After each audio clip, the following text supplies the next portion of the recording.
And we begin this edition with some unfortunate news that's coming in from Saudi Arabia.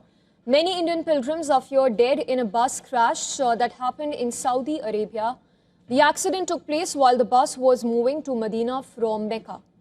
Now, India's Prime Minister Narendra Modi said that he is saddened by the accident. In a post on social media, the Prime Minister said that his thoughts are with the families who've lost their loved ones, adding that he's praying for the swift recovery of all those injured. Also, India's External Affairs Minister Dr. S. Jaishankar said that he's deeply shocked by the accident.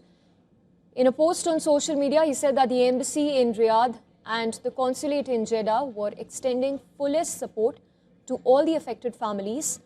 Following the accident, the Consulate General of India in Jeddah announced that a 24/7 control room and an emergency helpline have been activated, and that is to assist relatives and coordinate emergency response system.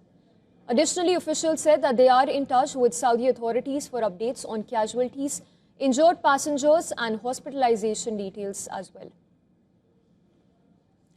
And let's go across to Beyond's Assistant Editor for Foreign Affairs, Siddhant Sibal, who's joining us on the broadcast. Siddhant, what is the latest that you're learning from your sources? Any official death toll that is known as of now? Well, shocking news. India is yet to still give out the details, but it is believed that over 40 Indian pilgrims have died in this incident that happened near Medina. Now, we know that the Indian mission has been actively working to provide support, in fact, immediate support to the victims of this incident. The Indian External Affairs Minister, Dr. S. Jaishankar, the Indian Prime Minister, have expressed their shock and condolences as well, essentially. But this is a developing situation, but indeed a shocking development.